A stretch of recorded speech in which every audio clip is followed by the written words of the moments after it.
right, what's up, everybody? As we kick this off, one thing that I'll let all the listeners know out there. Mark, back in the day, I remember I used to have my credit card number memorized. It was a really bad idea. And had I been listening at that time to a podcast like the one we're about to record here, it would have been dangerous because gun broker is a dangerous place when you have your credit card memorized. Yeah. But worldwide, 24 hours a day. luckily that one got frauded, and I had to get a new one. I have not memorized that one, so that's good. It's not even like surprising anymore when your credit card gets frauded. I don't know if it's pretty common. Yeah, but that's what I tell my wife all the time. Yeah, it just got frauded again, and luckily the gun showed up at our house. Yeah.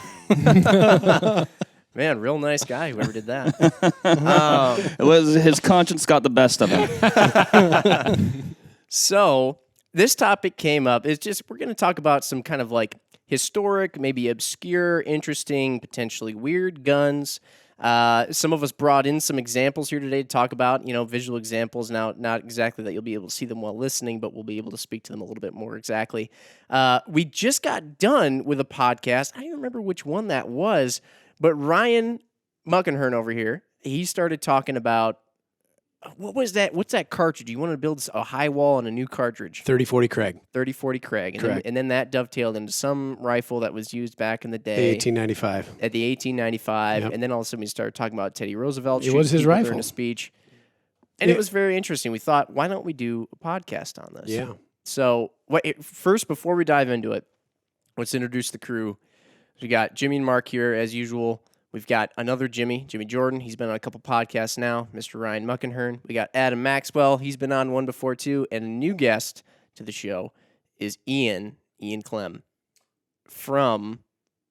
we can't really say where he's from. Yeah. He works here, but he... You need a key to get in that part of the building. Can you say anything that you do? I mean, you go to the bathroom here, you use our restrooms, and you use computers. And I try to use a lot of the different restrooms. I saw him shower. I saw him taking a sink shower one time. Yeah? It was. I mean, when it's needed, it's needed. So no, we do some of the less like the low profile projects and things like that. But I'm honored to be included in your podcast. Thanks for the invite. Absolutely. When we were talking with Ryan about some of these interesting firearms of the past, we said, hey, Ryan, who else should we have on this podcast? A couple of the names that came up. We're Jimmy, we're Adam, and Ian. Ian, in fact, is one of the ones who brought in some very interesting firearms here today, I see. So hopefully we'll get to talking about those. What if we actually kicked off on some of these? We'll just dive in, right? Because this will probably lead down many rabbit holes. Ian, what did you bring here? Okay. First of all, just let me say that, gosh, this is how I wish show and tell was back in kindergarten. This is like a dream come true. Wow. Okay, can folks see this? This is a radio. This is a radio thing, but basically this is it's a rather svelte looking firearm. Svelte is an awesome word for this one, yeah. But what is it for people who can maybe go look it up later, and we'll try and visually explain some. It's got a wood stock. It's a very old looking firearm. It's got one of those old kind of like pencil thin looking rifle scopes on top. It's okay. Vortex didn't make any of those. Hopefully I get a pass on this one. Yeah. It's so starting off, it's a single shot rifle. My first centerfire rifle was a single shot, and ever since then, there was something about them. I kind of like the idea that you get one good shot, when you're hunting or something like that. It kind of did it for me. So this one I added to the collection a couple years ago, and it's made by a company called J.P. Sauer and Son. So it's Germany's oldest gun manufacturer, and it's in a little town called Sauer up in the Bavarian foothills. And it's cool because it was built in 1923, right? It's a single-shot rifle. It kind of looks like a 410 shotgun, maybe even smaller than that, right? Yeah, it does. But it's an underlever action. So to open it, it's got a kind of an underlever, a little bit like a modern-day Ruger No. 1, maybe. It almost looks like on some of those 1022s when they do a really extended mag release and it comes underneath the trigger guard. It almost looks like one of those, and what you did was you just flipped it kind of with your bottom three fingers, and then that broke the action. Yeah, so it's a break open or tip down action. You can see a little mortise here where the lug fits in when it closes. But some interesting things about this. This was made in 1923, so 95 years old, right? and you can tell the scope that's on it. It's a very old scope. I think this one was made in the early 30s, so about 10 years newer. But it's a Hensoldt of Wetzlar, Germany, but it's only a 2.5 power, and you can tell it's pretty skinny main tube, right? That's a 22 millimeter main tube, or about not even an inch. No, it's like 7/8 of an inch. So pretty primitive by today's standards, but it came like that from Gunbroker. Some other kind of interesting things about it. It's got a takedown lever on the side there, so the hinge pin kind of operates as the takedown pin as well. So you just turn that out, and you're able to store it in like a fitted and you case. could take it apart in 2 pieces. That's right. Yep. And you're actually literally unscrewing it. It's not like a captured pin on an AR-15. You're actually it's on the left side of the firearm there. And you unscrew it. Yep, and that's how they all kind of worked back then. This is the later part of the golden era when black powder cartridges went to smokeless powder, and I think I paid $800 for this on Gunbroker. It came with the scope, yeah. But I don't think you could make something like this for that sum today, right? Certainly not. No. So one other kind of cool thing about this, I'm going to hand it to you, Jimmy. It's in super good shape. Wow, yeah, it really is. So a weird thing about this is the cartridge that it shoots. Yeah. So for those of you that can't see, I'm holding 2 different cartridges. One is, the current prom king of cartridges, the 6.5 Creedmoor that everyone knows and loves, right? That's a good way to put it. Yep. And then the other one next to it is the one that this rifle fires, and it's a 6.5 by 58 rimmed. So very weird looking cartridge, right? So what are some of the things that you guys notice about it? It's like kind of fat at the base, and it's got this like continuous taper up to the neck. Yeah. Almost like a 22 Hornet. Yeah. Looks like that. Yeah. Like a 22 Hornet. It looks like the Washington Monument in bullet form. A little phallic. There's no like, what do you call that? The taper there? Shoulder. Shoulder. Yeah, there's no shoulder at all. That's exactly what I wasn't going to say, but makes perfect sense.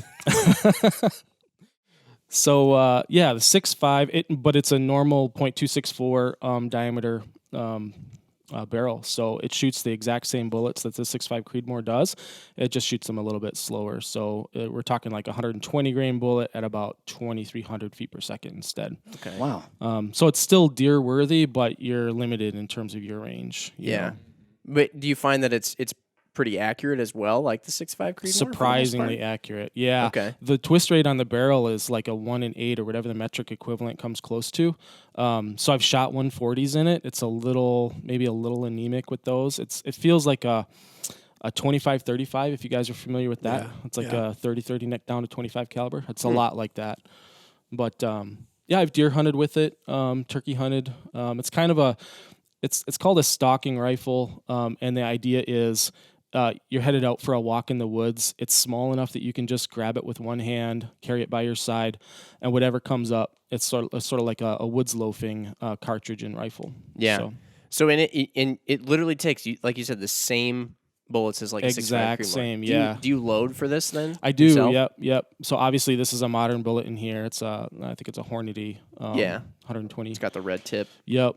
But with modern propellants, and as long as you stay within the pressure that the rifle's rated for, it's about like a 25-35. So Where do you find brass for that?